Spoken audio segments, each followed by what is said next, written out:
A few years ago, I went on a trip to California to visit friends. I lived a few states away and was going to fly in, but I needed a place to stay while I was there. First, I looked at hotels, and they were difficult to find, so I decided to check out Airbnbs as well. Those were also hard to find. After a long time of searching, I finally found an Airbnb that seemed to be a really good deal. It was certainly cheaper than any hotels, and seemed like it would work just fine for me. But from the start, the owner of the room seemed a little bit sketchy. The way the ad was written was a little bit odd. There were some spelling errors, and the pictures were sort of weird. The place also didn't have any reviews yet. So when I first saw it, I kept looking. But after not finding anything with nearly as cheap of a price, I considered it again. It was a very small house, and I would have the whole place to myself. The value just seemed way better than any other place that I had looked at. Everybody was most likely scared off by the less than ideal photos and description.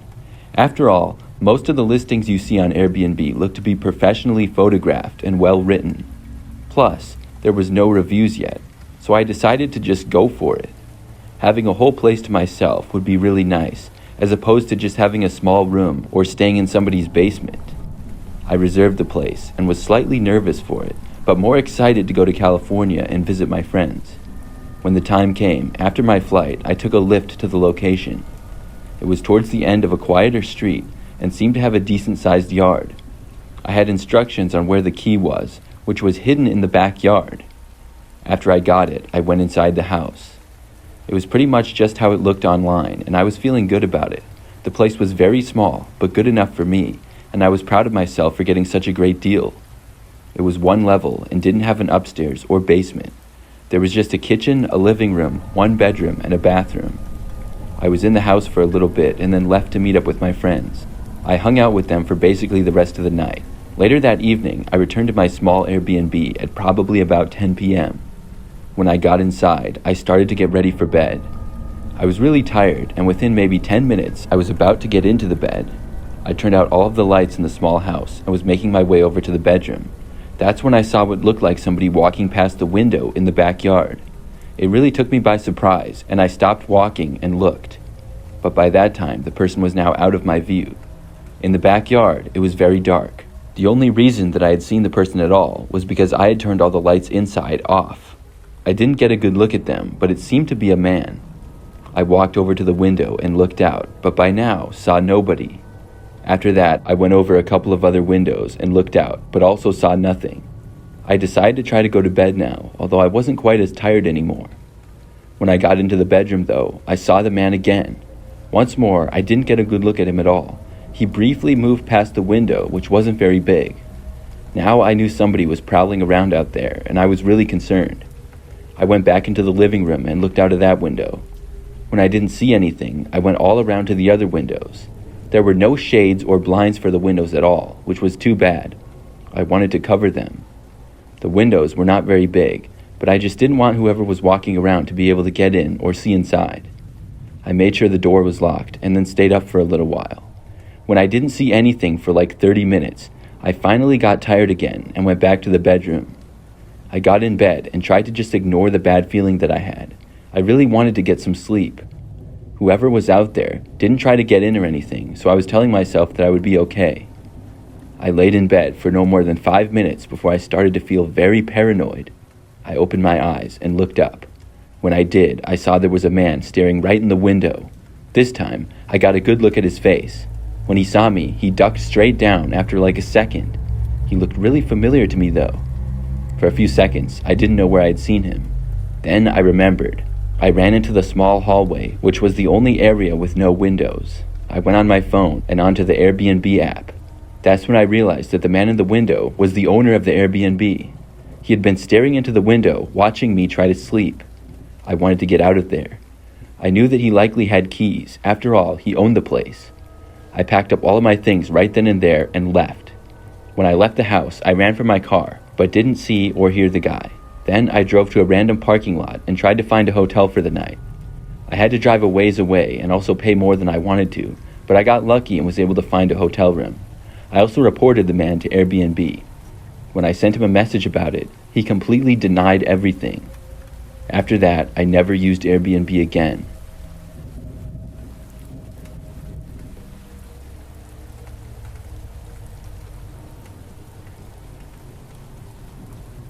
I used to rent out my basement for Airbnb.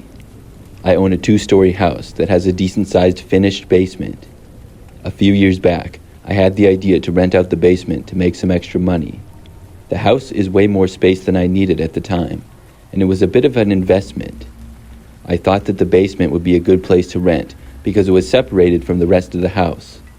So I did some work and made it pretty nice down there by getting some new carpet and furniture. Down in the basement, there's a bedroom, a bathroom, and then basically like a large living room. I also added a small kitchen in the corner, which has a sink, stove, and refrigerator, as well as a counter.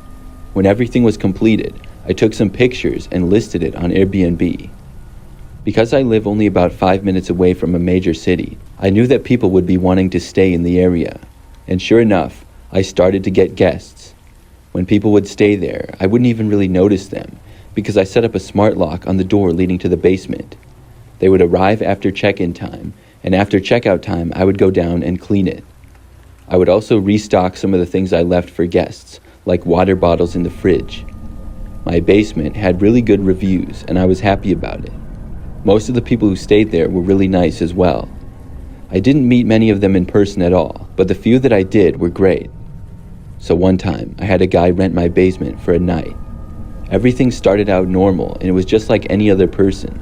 The next day, after the checkout time passed, I went down to clean like I always did. Normally, cleaning wouldn't take too long. The place had never been left in a really bad shape before. Most people, it's just about as clean as it was before they checked in. Still, I would do stuff like disinfect the countertops and vacuum the carpet. I would usually go down like an hour or two after they checked out, depending on if I had guests coming for the next night. This time, I didn't have anybody staying there the next night, so I went down a little bit later. It was actually nighttime, probably at about 8 p.m. I started cleaning the countertops and stuff. Everything was still clean, and nothing was messed up or out of place that I noticed. Next, I started vacuuming the carpet. All of the floors down there were carpet, except for a little bit in the kitchen and the bathroom. I started in the living room and soon went into the bedroom. As I was vacuuming in there, I got to underneath the bed. The vacuum seemed to hit something that was underneath the bed, but I didn't know what it was. I stopped and started to look underneath it. That's when I saw a man crawling out from underneath the bed. It was the same guy who had been renting the room. I jumped back and asked him what he was doing here. The guy simply ran right past me and then up the stairs and out the door. I went over and made sure that he left. Then I tried to go on Airbnb and contact the guy, but never got a response. I really don't know what the guy was doing hiding under my bed. It was really weird though, and I will never forget it.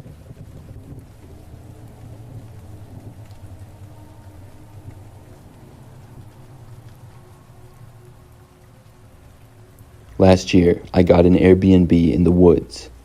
It was a cabin, and I was considering getting a cabin myself. I went for a weekend trip and rented the place for 2 nights. It was very far north from where I lived, but I knew the area pretty well. There were some lakes very close by, and it was mainly just cabins and wildlife in the general area. The cabins in the area were very far apart from each other. It was very secluded and a great place to get away from everything. The cabin that I stayed in did have electricity and running water, and was a decent size for a cabin. There was a living room, kitchen, bedroom, and bathroom. If I ended up owning a cabin, I would have wanted it to be very similar. The very first night, I was cooking something in the kitchen and heard a noise from the other room. There was somebody seemingly knocking on the back door. It was pretty strange to say the least. I stopped what I was doing and walked over to check it out. When I got there, though, nobody was there. I was sure that I had heard somebody knocking, but I started to question myself. Perhaps I hadn't heard somebody knocking. It wasn't really that loud, and there had been some noise from me cooking. Maybe something else behind the cabin made some noise. The land around there was mostly just woods. There were really no reason for anybody else to be over here anyways. It could have possibly been an animal.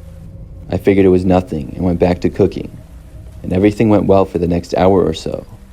But that's when I heard it again. By now, I was in the living room, so all I had to do was look over.